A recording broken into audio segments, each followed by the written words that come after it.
Shalom. Shalom. Bersemangat. Shalom. Shalom. Puji nama Tuhan.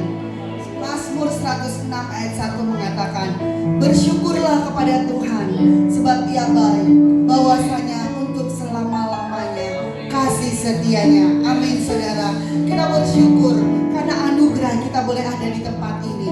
Karena anugerah dan kasih Tuhan, Tuhan tetap memberikan kita kesempatan untuk kembali bersama-sama memuji dan mempeninggikan Dia. Amin saudara. Biarlah sepanjang hidup kita, khususnya pada hari ini, kita terus dalam hadirat Tuhan. Haleluya. Haleluya. Dalam hadirat Tuhan saya undang untuk bangkit berdiri.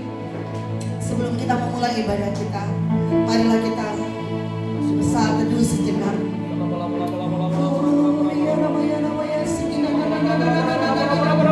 Siapkan hatimu, Bapak Ibu Saudara dikasih Yesus. Buka hatimu. Kau membiarkan rohmu bekerja. Roh yang daripada Allah akan bekerja. Oh iya, tetaplah bersyukur kepadanya. Haleluya.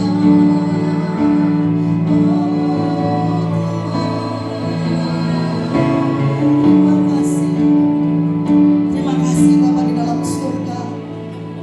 Di siang sore hari ini Bapa, kami boleh ada sebagaimana kami ada itu karena kasih dan anugerah-Mu Tuhan.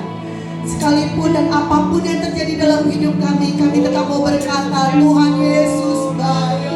Terima kasih Bapa, terima kasih Bapa. Kami boleh ada di tempat ini menyembah dan meninggikan Engkau. Itu karena kebaikan dan kasih-Mu Tuhan. Kami percaya Tuhan, setiap anak-anak-Mu yang datang, bahkan yang akan datang Tuhan dengan beban berat, Engkau akan memberikan jawaban bagi doa-doa mereka Tuhan. Mereka yang datang dengan sakit penyakit, di dalam nama Tuhan Yesus Kristus, mereka akan disembuhkan ya Bapak. Karena kami semua mengalami perjumpaan dengan Engkau Tuhan. Kami mengalami hadirat-Mu Tuhan. Kami mengalami lawatan daripada-Mu Bapak.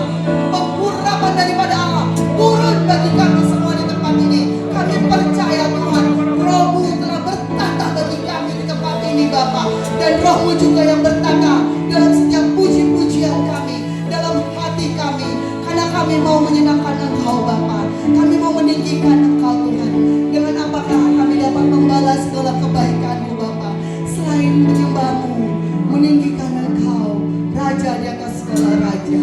Terpujilah nama-Mu Bapa. Kami percaya Engkau ada tengah-tengah kami, karena kami boleh merasakan hadirat-Mu Tuhan. Teruslah berkarya di dalam nama Tuhan Yesus Kristus. Kami siap Tuhan menyembah, meninggikan Engkau. Amin. Dalam hadirat Tuhan saya persilakan duduk. Kita tahu Bapak Ibu Saudara, dalam kehidupan kita tidak begitu mudah apa yang akan terjadi dalam hidup kita. Tapi apapun yang terjadi dalam hidup kita, kita tetap mau berkata dan selalu berkata Tuhan Yesus baik. Sebab itu kami mau menyembah-Mu Bapa. Terima kasih Tuhan. Mari kita angkat pujian ini. Kita sama-sama katakan apapun yang terjadi. Apapun yang terjadi di dalam hidupku, tetap ku berkata Tuhan Yesus baik.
hatinya dengan hati bersyukur ke dalam pelatarannya.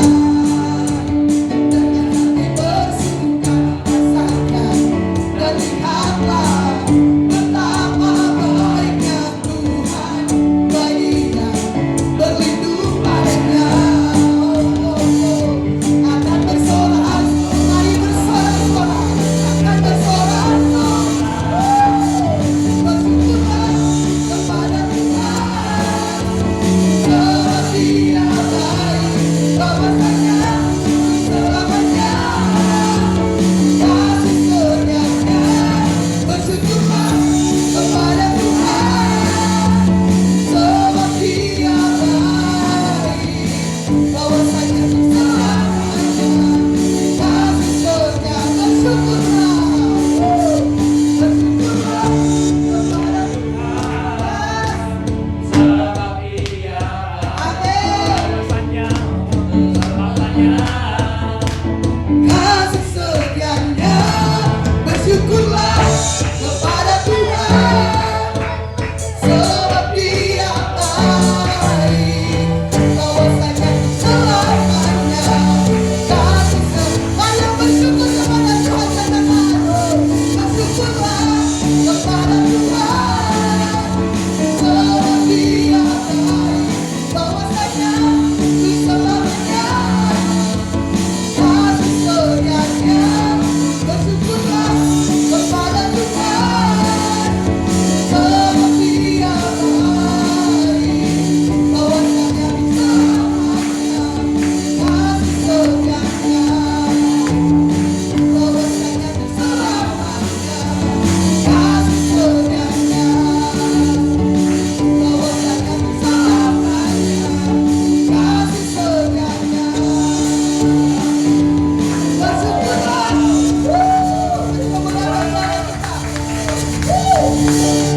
Kita yang telah bersyukur, Tuhan memberikan dia kuasa. Amin. Haleluya. Kisah Rasul 1 ayat 8. Tuhan telah memberikan kuasa bagi kita, Amin. bagi saya dan saudara. Mari kita naikkan pujian ini.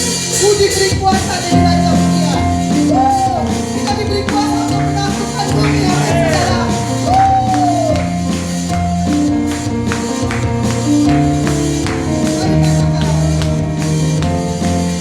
Kuasa dari Raja Mulia menaklukkan musuh di bawah kakimu.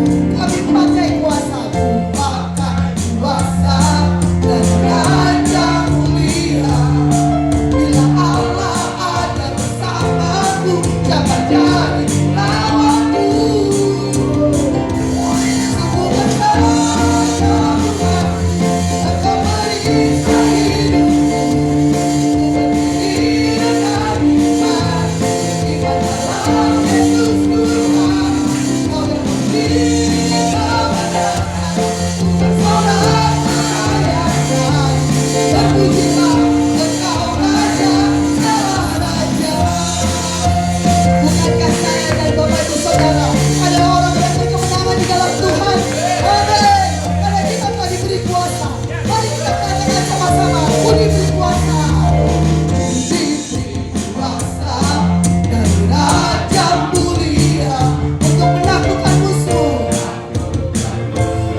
Sungguh sukacita Tuhan kita berada di tempat ini, saudara terkasih.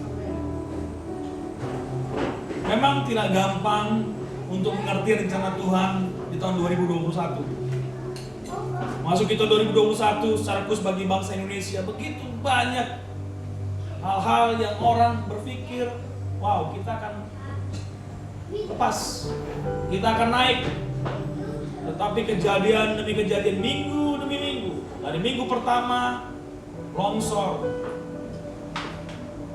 banjir, sampai sekarang saudara terkasih. Bahkan daerah-daerah Kalimantan yang dimana sungainya besar-besar bisa banjir, saudara, longsor. Pulau Bintan sampai sekarang masih banjir, saudara terkasih. Minggu kedua, pesawat jatuh, saudara terkasih. Minggu ketiga, saudara terkasih, kemarin gempa, saudara terkasih, dan banjir semakin mana-mana. Hal-hal yang tidak pernah kita lihat, Tuhan pertontonkan keanehan, saudara terkasih. Amerika negara demokrasi tertua di dunia. Capitol Hill-nya itu tempat di mana DPR-nya, saudara terkasih, itu bisa diduduki massa.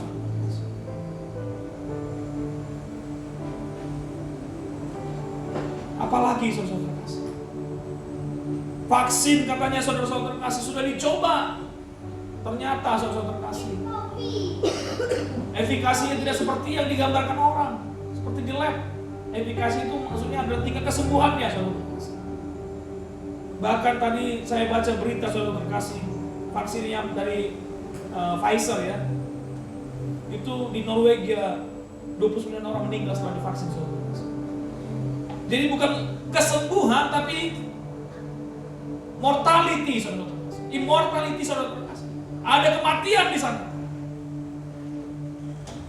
Ada apa hari ini Tuhan?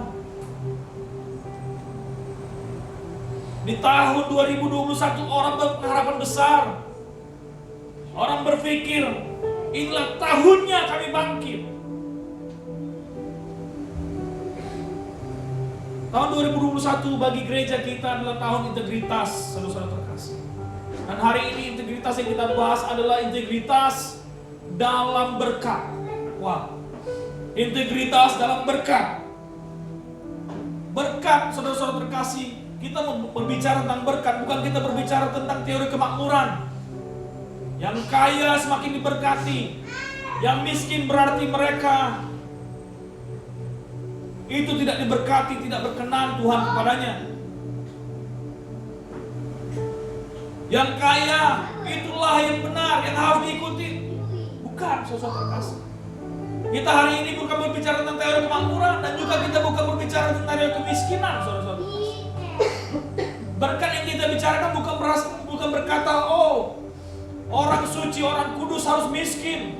Semakin miskin, semakin kudus. Enggak, saudara terkasih. Kedua teori itu kita tidak bicara, dan itu tidak sesuai dengan firman Tuhan. Yang kita mau bicara hari ini adalah berkat di dalam kerajaan Tuhan. Berkat dalam kerajaan Tuhan itu adalah berkat yang ditentukan oleh Tuhan. Jadi berkat seseorang tidak sama dengan berkat yang lain karena Tuhan yang memberkatinya. Ada berkat-berkat umum yang diterima semua orang seperti matahari, hujan, udara yang kita hirup. Itu berkat-berkat umum. Tapi ada berkat-berkat khusus yang itu membutuhkan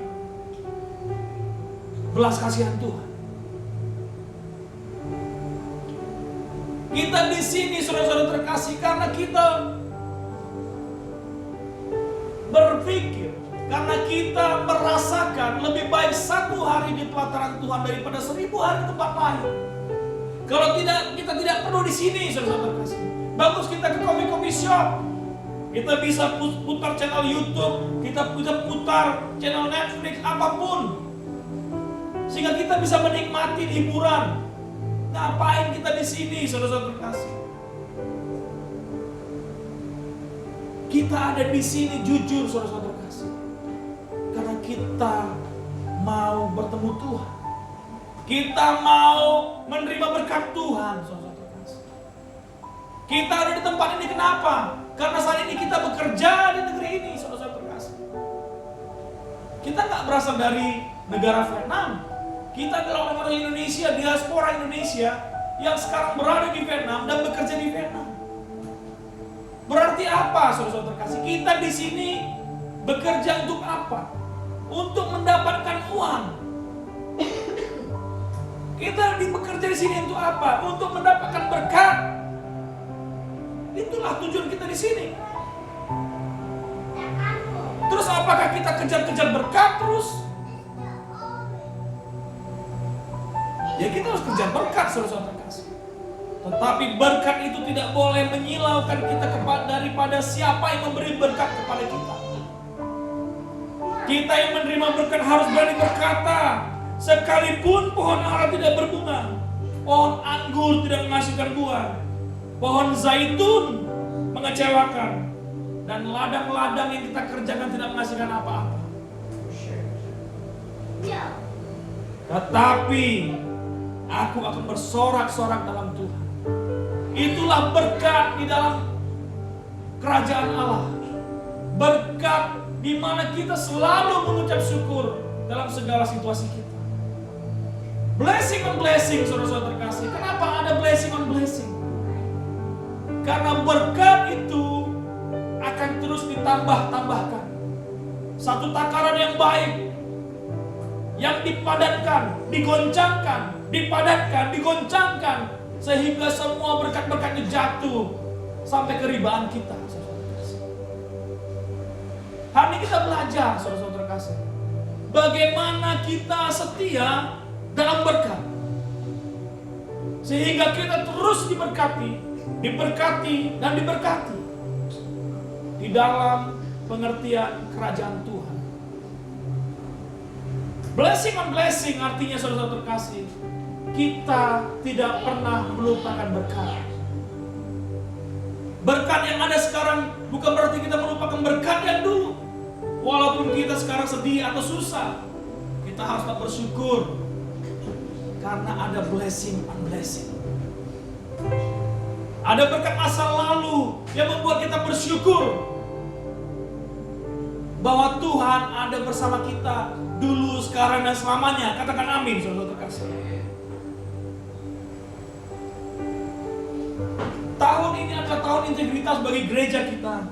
Ada 2 firman Tuhan tentang integritas sebagai ayat tema. Pertama adalah Mazmur 24 dan Mazmur 41. Mazmur 24 ayat 3 sampai 4 sampai 5 dikatakan, siapakah yang boleh naik ke atas gunung Tuhan?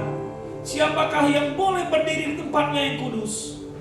Orang yang bersih tangannya dan murni hatinya, yang tidak menyerahkan dirinya kepada penipuan dan yang tidak bersumpah palsu. Yang kelima, dialah yang akan menerima berkat dari Tuhan dan keadilan dari Allah yang menyelamatkan. Di dalam hal ini berkat itu dari Yahweh, Bapa di surga, dan keselamatan itu dari ini Elohim, saudara-saudara terkasih. Allah di sini Allah Elohim, yaitu Yesus Kristus. Dan kita, saudara-saudara terkasih, harus ditopang dengan Tuhan. Harus ditopang dengan Tuhan dalam ketulusan hidup kita. Apa itu artinya yang tulus? Tulus itu adalah bersih tangan dan murni hati. Sehingga Tuhan Yesus pada khotbah di bukit dia berkata, berbahagialah orang yang bersih hatinya, karena dialah yang mempunyai kerajaan surga. Tuhan Yesus juga merasakan bagaimana hati Daud pada saat dia memuji Tuhan. Pada saat dia berkata, Tuhan, ini aku. Tuhan merasakan Daud dan Daud merasakan Tuhan. Inilah saudara-saudara terkasih yang kita katakan integritas daripada seorang Kristen, saudara-saudara terkasih.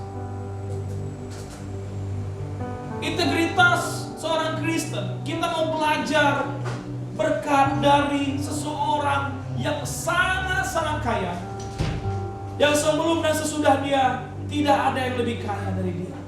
Dia seorang yang sangat-sangat berhikmat. Sebelum dan sesudah dia tidak ada yang lebih berhikmat dari dia. Yaitu kita mau belajar, saudara terkasih, dari Raja Salomo. Kita mau belajar dari Raja Salomo, karena dialah yang mempunyai segala hal, baik dalam harta dan pengetahuan, dan dia menggunakannya sesuai dengan firman Tuhan. Kita akan belajar dari Amsal 3, saudara terkasih. Amsal 3 di sini dikatakan setiap kita, saudara terkasih, kita mencari kebahagiaan. Gak ada orang di dunia ini mencari susah, gak ada, saudara terkasih. Di dunia ini kita mencari kebahagiaan, kita mencari happiness. Di Amsal 3 ayat pertama dikatakan, hai anakku, janganlah engkau melupakan ajaranku, dan biarlah hatimu memelihara perintahku, karena panjang umur dan lanjut usia serta sejahtera akan ditambahkan kepadamu. Jadi dalam hal ini, kalau kita mau panjang umur, lanjut usia serta sejahtera, kita harus memelihara ajaran Tuhan. Katakan amin, saudara terkasih. Dan janganlah kiranya kasih dan setia meninggalkan engkau. Kalungkan itu pada lehermu, tuliskanlah itu pada loh hatimu, maka engkau akan mendapatkan kasih dan penghargaan dalam pandangan Allah serta manusia. Berbahagia di dalam Tuhan dan berbahagia di depan manusia, itu adalah janji Tuhan bagi kita, saudara terkasih. Tetapi ada syaratnya, yaitu syaratnya adalah kasih dan setia. Tidak boleh meninggalkan hidup kita. Kasih dan setia tidak boleh meninggalkan hidup kita. Kasih dan setia itu berhubungan dengan hati. Kasih dan setia itu berhubungan dengan hati. Hati itu berhubungan dengan apa? Hati itu berhubungan dengan perkataan. Karena semua apa yang keluar dari mulut kita berasal dari hati kita. Dan hati itu berhubungan dengan apa? Berhubungan dengan harta. Karena di mana hartamu berada, di situ hatimu berada. Salomo mengetahui ini dengan pasti, karena dia sangat-sangat pintar. Dia mengetahui nature, sifat dasar dari manusia itu. Karena semua manusia sosial, senang berbicara. Manusia sosial ini suka juga pamer-pamer harta. Karena itu dikatakan oleh Raja Salomo, biarlah hatimu memelihara perintah Tuhan, sehingga kasih dan setia tidak lari dari hidup kita. Itulah tujuan kita, saudara terkasih. Kebahagiaan. Itulah kenapa Tuhan menciptakan manusia. Tuhan menciptakan manusia bukan karena mau dibuat susah. Tidak. Susah senang itu urusan hati. Kami belajar kemarin saudara-saudara terkasih dalam meeting tahunan kami di kantor, saudara terkasih. Pembicara ini berkata, ada perbedaan orang miskin, sukses, dan kaya. Orang miskin itu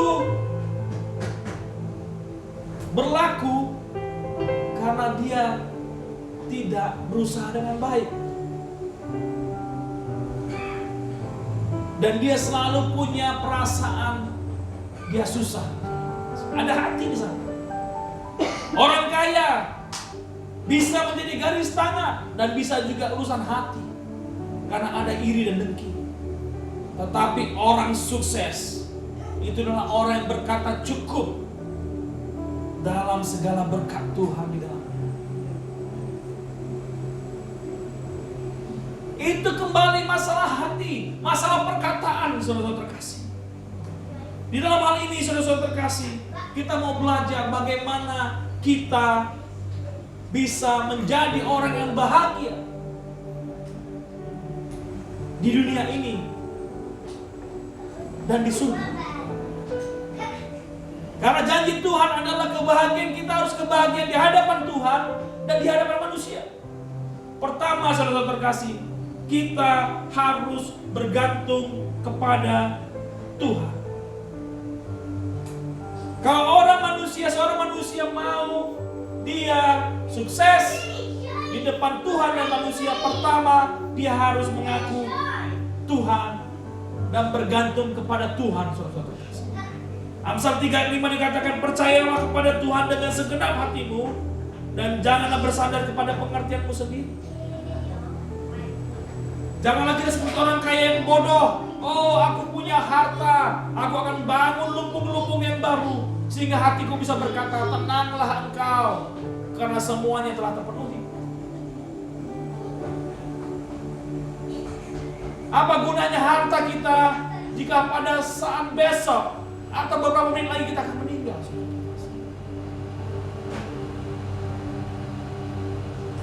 Cara pertama adalah bergantung sama Tuhan. Seberapa besar kita bergantung kepada Tuhan saat ini, saudara-saudara terkasih?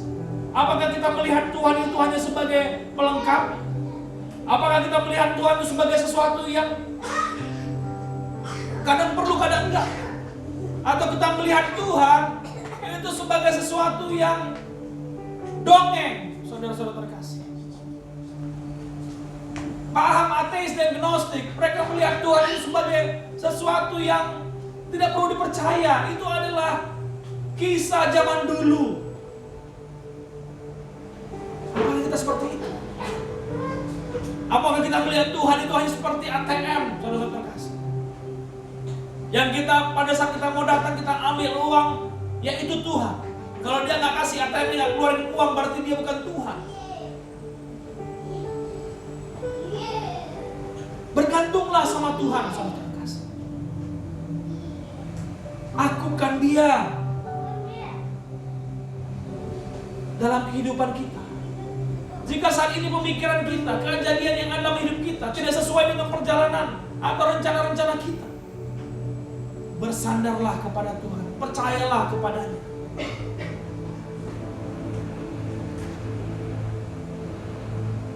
Terlalu banyak saudara-saudara terkasih kisah-kisah yang bisa kita pelajari. Dan hari ini kita belajar tentang Salomo.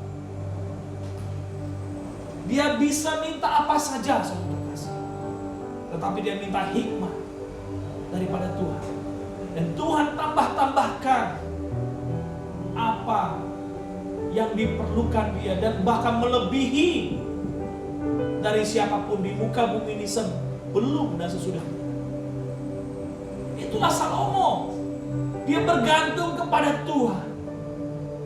Apakah saat itu dia bisa tidak bergantung kepada Tuhan? Bisa. Karena raja-raja setelahnya melakukannya itu, dan mereka selalu dihempaskan Tuhan. Pada saat mereka meninggalkan Tuhan, Tuhan hempaskan dia, saudara. Dan kerajaannya dikoyak-koyak. Kerajaan itu tidak tinggal bersama dengan dia. Syarat pertama supaya kita dikasihi di depan Tuhan dan manusia adalah kita bergantung kepada Tuhan. Yang kedua, saudara terkasih, supaya kita dikasihi di depan Tuhan dan manusia adalah kita takut akan Tuhan. Akuilah Dia dalam segala lakumu, Ia akan meluruskan jalanmu. Janganlah engkau menganggap dirimu sendiri bijak. Takutlah akan Tuhan dan jauhilah kejahatan. Itulah yang akan menyembuhkan tubuhmu dan menyegarkan tulangmu. Di dalam hal ini, saudara-saudara terkasih, takut akan Tuhan itu menyembuhkan kita, siapapun kita yang sakit. Takutlah akan Tuhan sehingga engkau sembuh di dalam nama Yesus. Siapapun sekarang beban berat, engkau merasa kering, takutlah akan Tuhan sehingga tulang-tulang yang kering itu kembali disegarkan. Takut akan Tuhan, saudara-saudara terkasih, bukan berarti kita tidak berani keluar dari mana-mana, bukan. Takut akan Tuhan kita tetap melangkah di dunia ini, tetapi kita melakukan sesuai dengan kehendak. Apakah kita perlu khawatir? Tuhan berkata, aku akan meluruskan jalanmu, anakku. Aku akan menjaga engkau. Jika engkau jatuh, engkau tidak sampai terduduk dan tidak bisa bangkit. Engkau akan segera bangkit.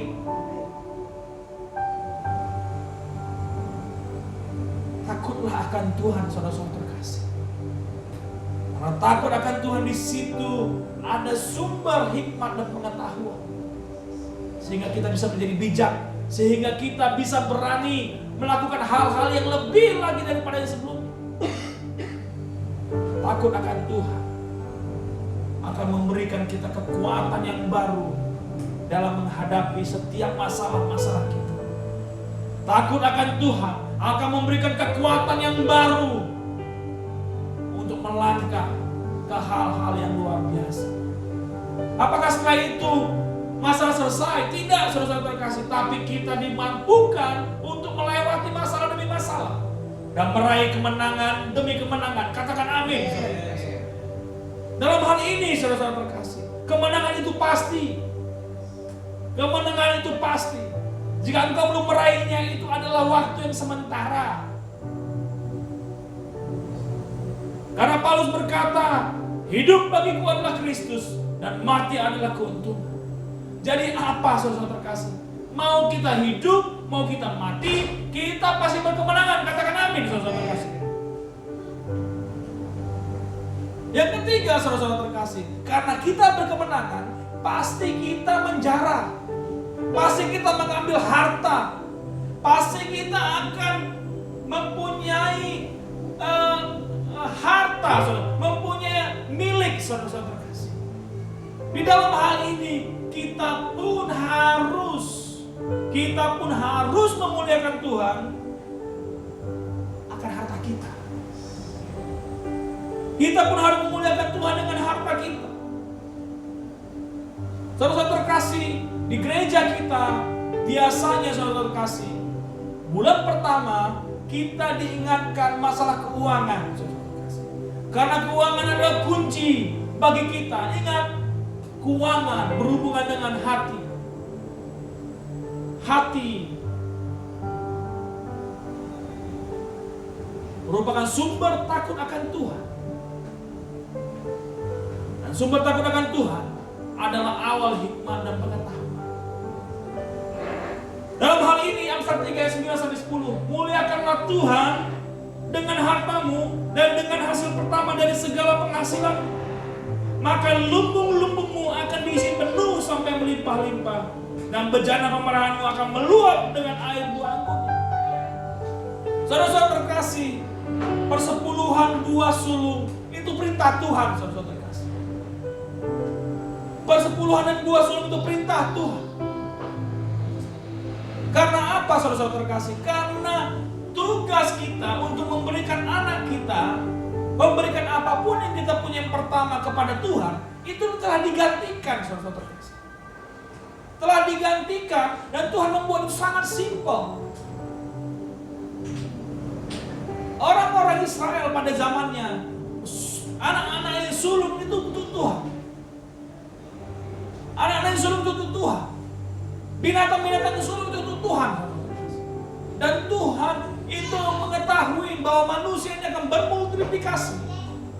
Dan dia mengambil suatu suku Lewi untuk menjadi suku yang melayani dia, untuk menggantikan orang-orang sulung dari setiap orang-orang yang percaya kepada Tuhan.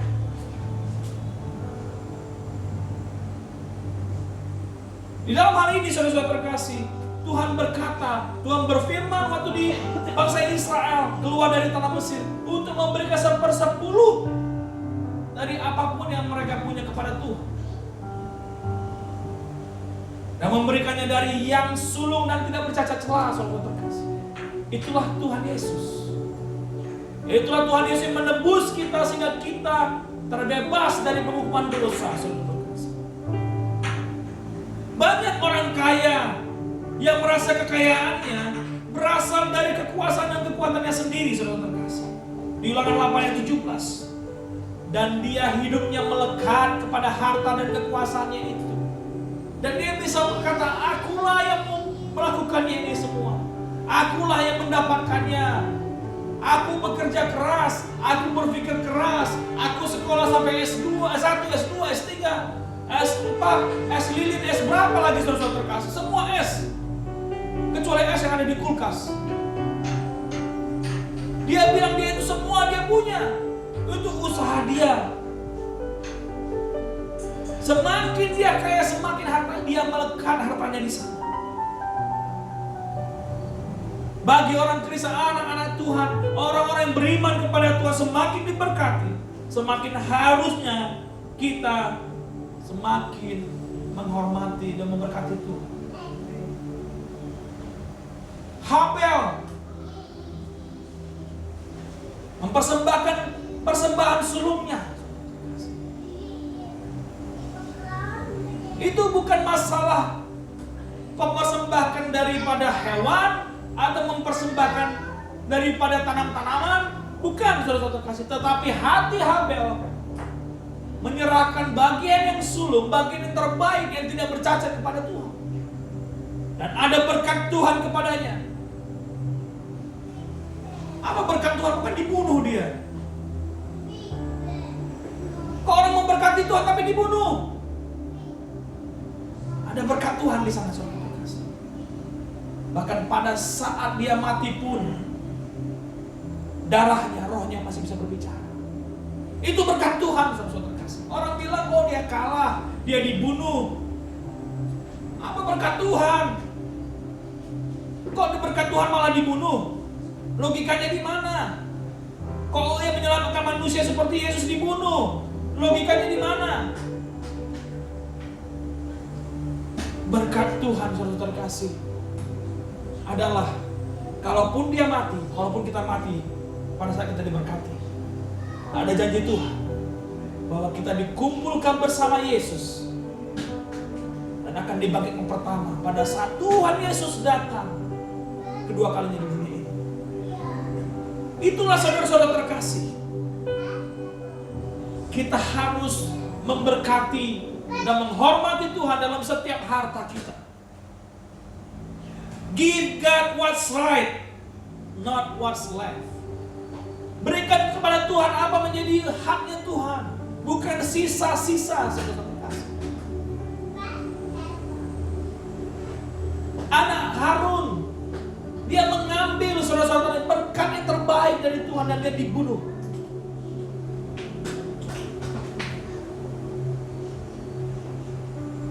Dan orang-orang yang memberikan sisa-sisa tidak mendapatkan bagian yang terbaik. Terus pertanyaannya, bagaimana dengan orang-orang yang jahat, orang-orang yang melakukan hal-hal yang tidak benar tapi tetap kaya? Saudara-saudara terkasih, kekayaan orang fasik adalah kekayaan seperti tanaman. Hari ini dia akan hijau, besok dia akan mati. Waktunya jangan ditanya. Bisa hari ini, bisa besok, bisa kapanpun.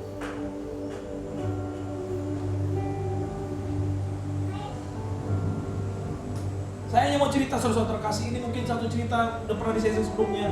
Pada saat COVID, saudara terkasih, salah satu orang terkaya di dunia yang mempunyai orang Spanyol, yang mempunyai Bank Santander, saudara terkasih. Mungkin saudara terkasih sudah mendengar berapa kali. Salah satu orang terkaya di dunia, tapi dia mati karena COVID, saudara terkasih. Ada kesaksian yang diberikan oleh putrinya, salah satu pemimpin bank di Santander, saudara terkasih. Dia berkata, ada sesuatu yang sangat menyedihkan hari ini. Bapak saya yang mempunyai harta berlimpah-limpah, tetapi dia harus mati untuk sesuatu yang bebas untuk dihirup. Saya tidak mengatakan pemilik Bank Santander ini seorang yang fasik, tidak, saudara terkasih. Hanya mau bilang, kekayaan itu adalah sementara. Yang membuat kekal kekayaan itu adalah pada saat kita memberkati dan menghormati Tuhan. Memang tidak gampang untuk menjadi contoh. Tidak gampang hanya berbicara. Karena itu kita butuh contoh, saudara. Tuhan Bapa kita di surga memberikan Tuhan Yesus sebagai persembahan yang sulung, sehingga kita semua dihapuskan dosa-dosanya dan menerima keselamatan itu. Tambah korban anak sulung, tambah korban domba yang sulung itu. Jangan berharap kita bisa hidup berkemenangan dan hidup di surga. Habel, saudara terkasih, mempersembahkan persembahan yang sulung. Abraham, banyak orang yang menghina orang-orang dunia. Dia berkata, orang ini orang yang bodoh. Puluhan tahun menunggu anak, satu-satunya itu pun dia mempersembahkan. Tapi Abraham tahu anak sulung itu adalah milik Tuhan. Pada saat kita membaca Alkitab, membaca dengan sekali lewat, kita merasa ini Abraham orang yang kurang ajar, orang tua yang tidak bertanggung jawab, suami yang tidak bertanggung jawab, masih memperkorbankan anaknya kepada Tuhan. Tetapi orang yang mengerti firman Tuhan, anak yang sulung adalah milik Tuhan. Itulah kenapa Abraham dia pergi. Itulah basicnya kenapa dia pergi tanpa takut. Apakah dia bisa menyelewengkan? Bisa, saudara terkasih. Bisa.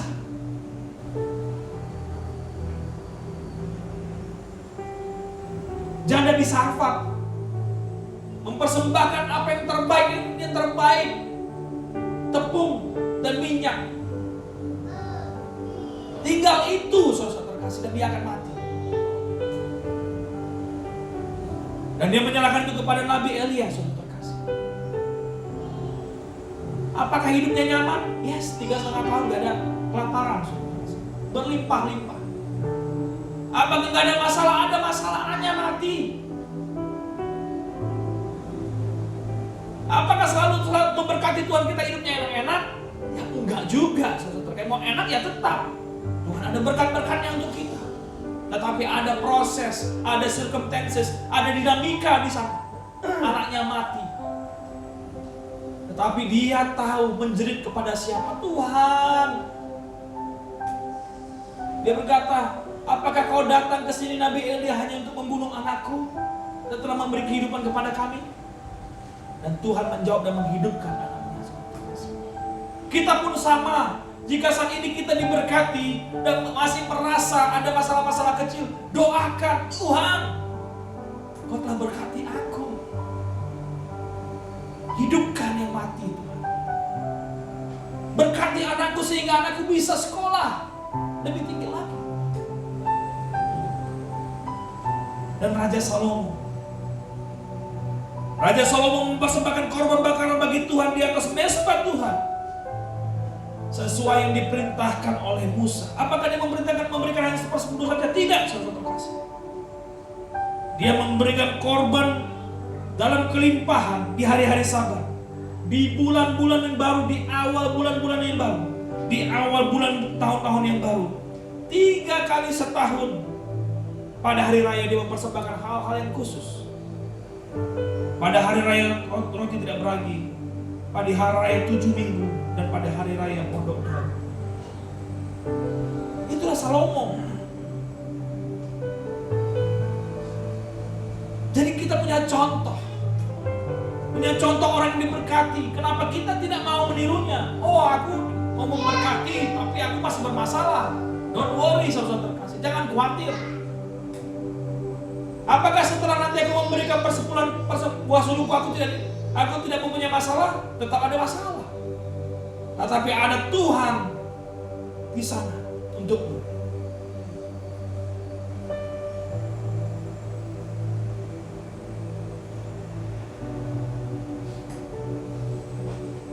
Dan ini dilakukan oleh bangsa Israel dan umat Tuhan sampai saat ini.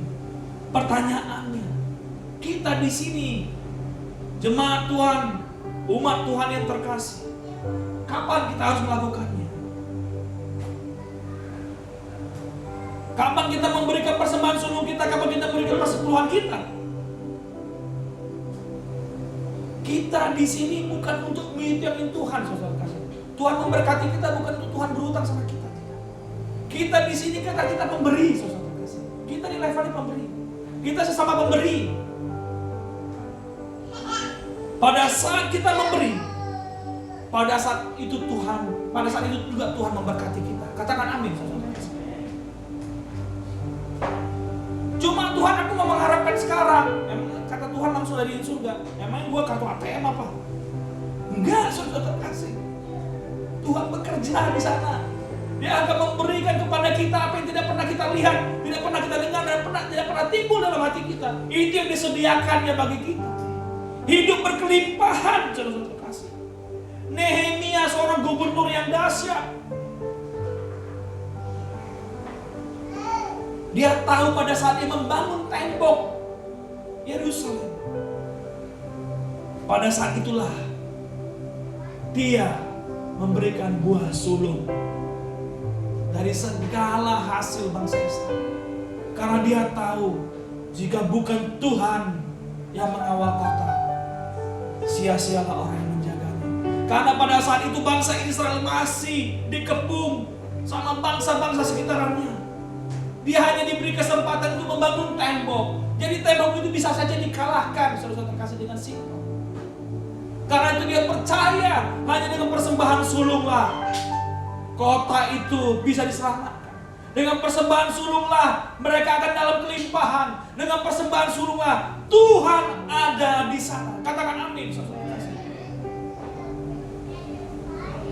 Waktunya adalah pada saat tahun mereka memulai kehidupan mereka.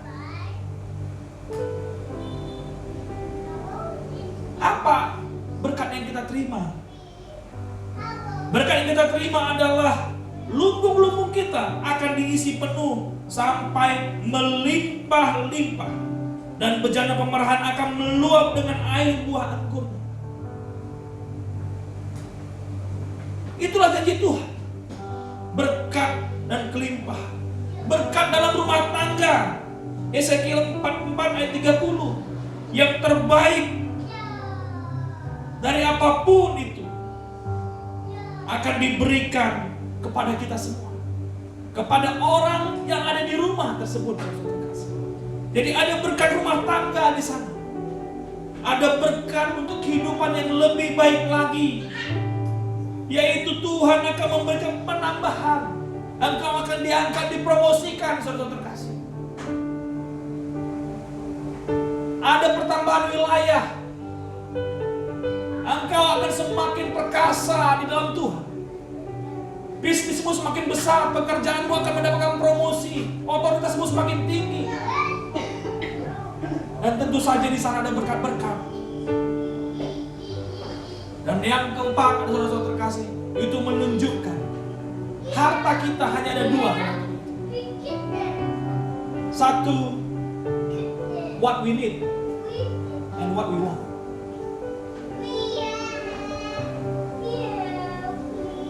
Needs itu sesuatu yang kita nggak bisa lepas. Want adalah sesuatu yang bisa kita mau dan kita tidak mau. Dan kebanyakan kita, saudara terkasih, mengutamakan wants daripada needs, saudara terkasih. Sehingga dikatakan di Matius 6 ayat 24, di manakah kita pada saat kita bertemu Tuhan dan Mamon? Apakah kita mau mendahulukan Tuhan daripada Mamon?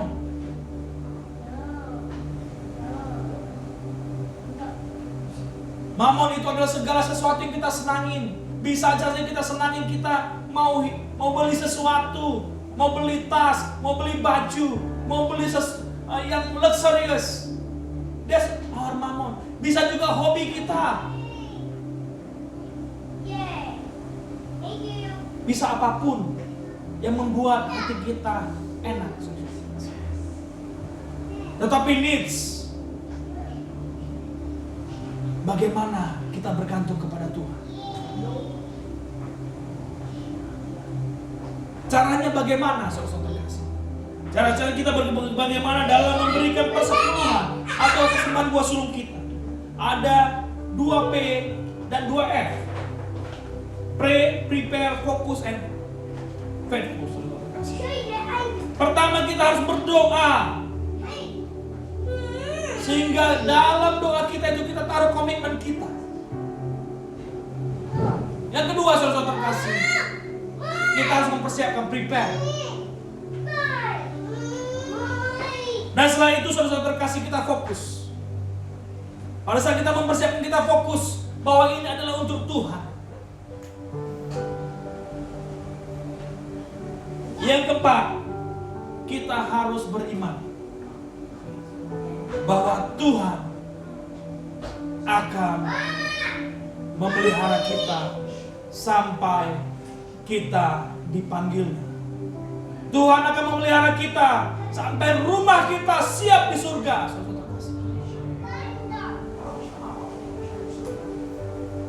Itulah bagaimana kita bisa memberikan persepuluhan dan buah sulung. Prinsip 2P dan 2F ini harus kita pakai supaya kita bergantung dan diberkati dalam kelimpahan di dalam Tuhan. Saudara terkasih, pertanyaan selanjutnya terakhir, saudara terkasih, kemanakah harus diberikan persepuluhan dan buah sulung? Saya tidak mau mengatakan harus ke gereja sini, ke gereja mana, ke ministry mana. Tapi ada satu ayat untuk kita semua. Pada saat orang Farisi tidak bertanya kepada Yesus tentang pajak, kepada siapakah harus diberi? Ada jawaban Tuhan Yesus yang luar biasa. Jawab mereka, gambar dan tulisan Kaisar, pada saat menunjukkan koin. Lalu kata Yesus kepada mereka, berikanlah kepada Kaisar apa yang wajib kamu berikan kepada Kaisar, dan kepada Allah apa yang wajib kamu berikan kepada Allah. Jika engkau diberkati dan dipenuhi dengan sukacita di mana engkau beribadah, berkati tempat itu, saudara kasih. Pastikan persembahan, perpuluhan itu, buah sulung itu menjadi kemuliaan bagi Tuhan. Jadi ada hal saudara-saudara terkasih untuk persembahan persepuluhan itu. Pertama untuk rumah Tuhan, kedua untuk janda dan anak yatim piatu, ketiga saudara-saudara terkasih untuk pelayanan di rumah Tuhan. Karena saudara-saudara terkasih, kita telah menyerahkan hak kesulungan dalam melayani Tuhan kepada orang-orang Lewi. Jadi berhaklah pelayan-pelayan Tuhan menerima berkat sulung itu daripada jemaat Tuhan. Saudara terkasih, saya berdoa di tempat ini, saudara terkasih, jangan lepaskan kesempatan untuk memberkati Tuhan. Karena ada berkat Tuhan di Malikiya 3 ayat 10. Pintu surga, langit Tuhan terbuka. Tidak ada perintah Tuhan selain memberkati Tuhan yang bisa membuka kunci surga. Yang bisa membuat surga bersorak-sorai adalah satu jiwa bertobat. Tetapi membuka perbendaharaan surga adalah dengan memberkati. Ingatlah hatimu, berdoa sama Tuhan. Prinsipnya adalah 2P, 2F, yaitu pray, prepare, fokus, and wait.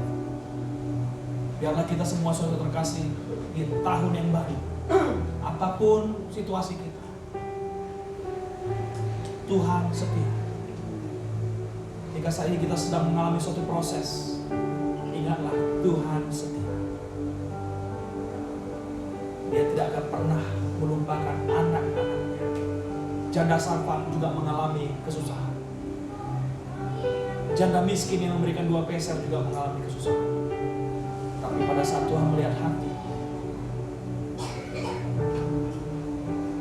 5 roti dan 2 ikan akan memberkati lebih dari 5.000 orang. Tuhan Yesus memberkati. Saya menggunakan pelayan